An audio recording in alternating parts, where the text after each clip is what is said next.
हरे कृष्णा। प्रिय दर्शकों, स्वागत है आपका। आज के कार्यक्रम में हम सनातन धर्म के आनुष्ठानिक पद्धति की दिव्य चमत्कारिक शक्ति का उल्लेख करने वाले हैं। आपको उदाहरण के साथ यह बतलाने वाले हैं कि सिलक्यारी उत्तराखंड में फंसे हुए 41 मजदूरों के सकुशल वापसी के पीछे कौन सी दिव्य शक्ति काम की, किस अनुष्ठान का संपादन अंतर्राष्ट्रीय सुरंग विशेषज्ञ अर्नोल्ड डिक्स ने किया, ऑस्ट्रेलिया से बुलाए गए अंतर्राष्ट्रीय सुरंग विशेषज्ञ अर्नोल्ड डिक्स ने आते ही सबसे पहले सनातन की कौन सी गंभीर बात कही जिसका हम सभी सनातन धर्मावलंबियों को अनुसरण करना चाहिए। दर्शकों, आप सबको ज्ञात होगा, दीपावली की ही रात उत्तराखंड में बनाए जा रहे एक सुरंग का भूस्खलन हो जाने के कारण उसमें 41 मजदूर फंस गए थे। सकुशल 17 दिन के बाद सभी 41 मजदूर अपने घर वापस जा चुके हैं। दर्शकों, मैं बात कर रहा हूं सिलक्यारी टनल रेस्क्यू के संदर्भ में। जब उस सुरंग में 41 मजदूर फंस गए तो भारत सरकार ने और उत्तराखंड सरकार ने नाना प्रकार के यत्न किए उस टनल से मजदूरों को निकालने के लिए। जब उनकी विफलता हुई तो उन्होंने अंतर्राष्ट्रीय सुरंग और भूमिगत स्पेस एसोसिएशन के अध्यक्ष अर्नोल्ड डिक्स को आमंत्रित किया। अर्नोल्ड डिक्स ऑस्ट्रेलिया के रहने वाले हैं और इनका सुरंग के संदर्भ में और भूमिगत स्पेस अध्ययन के संदर्भ में बहुत ही बड़ा नाम है। जब अर्नोल्ड डिक्स उस लोकेशन पर पहुंचे तो आते ही सबसे पहले उन्होंने कहा कि यहाँ पर जो भगवान का मंदिर था, सबसे पहले उस मंदिर की स्थापना करिए।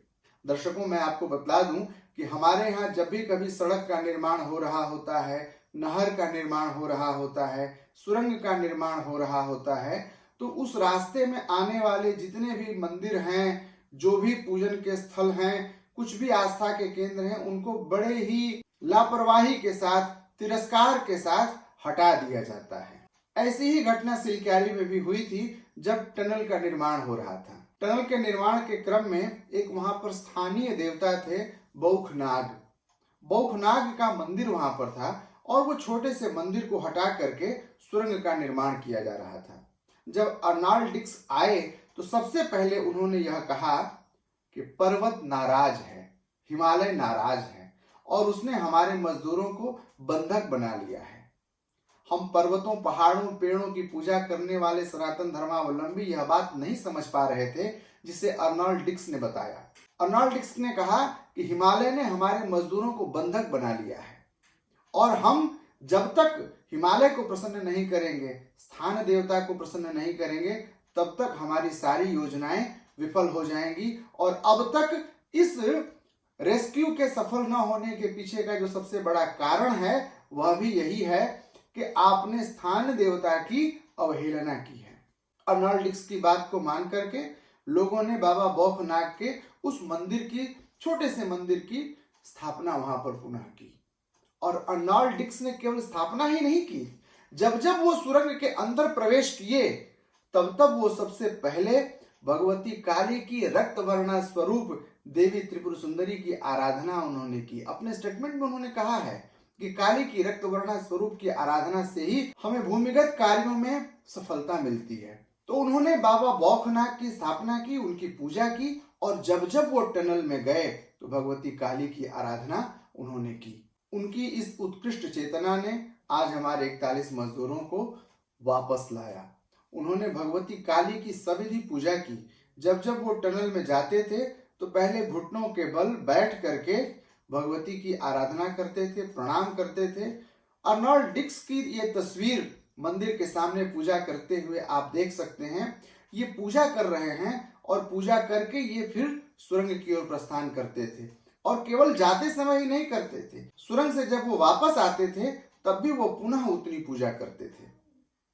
हमारी सनातन परंपरा में एक बहुत सुंदर बात कही जाती है कि आप जब घर से बाहर निकल रहे हों तो पहले आप अपने पूजा के केंद्र पर जाइए, उस छोटे से मंदिर पर जाइए जो आपके घर में रखा हुआ है। भगवान से विदा लीजिए, भगवान को प्रणाम करिए और भगवान को जा करके कहिए, मैं जा रहा हूँ, नहीं, मैं पुनः आ रहा हूँ, आपके जल्दी दर्शन करने आऊँगा।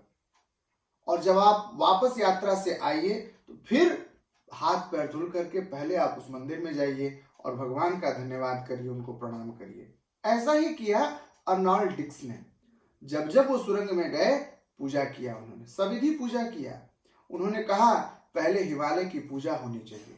उन्होंने हिमालय की पूजा की। उन्होंने यह भी कहा कि आपने पर्वत श्रृंखला के साथ छेड़छाड़ की है जिससे कि हिमालय नाराज हो गया है। उन्होंने हिमालय की सविधि पूजा की, बाबा बौखनाथ की स्थापना की और कम से कम 45 बार से अधिक उन्होंने भगवती काली की आराधना की, जाते और आते समय। आपके सामने उस पूजा का परिणाम है, हमारे 41 मजदूर सकुशल घर वापस आ गए हैं। तो मित्रों, सनातन धर्म के अनुष्ठानिक प्रयोगों में अद्भुत शक्ति है। हमारी पूजा पद्धति अद्भुत लाभकारी है।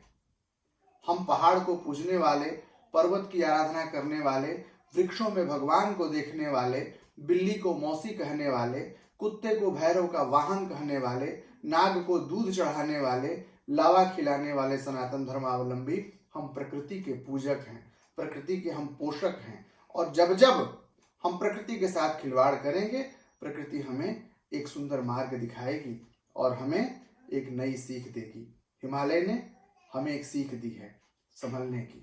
पर्वत के छाती को भेद करके सुरंग बना करके जो हम प्रयोग कर रहे थे, उसके पहले यदि हम अनुमति ले लिए होते पूजा पद्धति के द्वारा तो ऐसी समस्या नहीं आती। भगवान राम को भी जब समुद्र पर पुल बनाना था तो उन्होंने समुद्र की पूजा की थी, और हम बिना अनुमति के सुरंग बनाना आरंभ कर देते हैं, समुद्रों का अतिक्रमण करना प्रारंभ कर देते हैं, नदियों का अतिक्रमण करना प्रारंभ कर देते हैं। इस घटना से हमें सीख लेनी चाहिए और सनातन की ओर वापस आना चाहिए, अपनी अनुष्ठानिक पद्धति की ओर वापस आना चाहिए, जिसमें नदियों का, सभ्यताओं का और मंदिरों के संरक्षण की बात कही जाती है। आशा करता हूं आपको आज का यह कार्यक्रम रुचिकर और ज्ञानवर्धक लगा होगा। विशेष जानकारी यदि आपको अर्नोल्ड डिक्स के बारे में जाननी है तो उनका पूरा प्रोफाइल लिंक्डइन पर प्राप्त हो जाएगा। अर्नोल्ड डिक्स ने भारत की सनातन परंपरा से प्रभावित होकर के पूर्णतः शाकाहारी होने की बात कही है और पूजा पद्धति उनकी दिनचर्या में पहले से ही शामिल रही है। पुनः मिलेंगे आपसे, तब तक के लिए मुझे विदा दीजिए। जय श्री कृष्ण।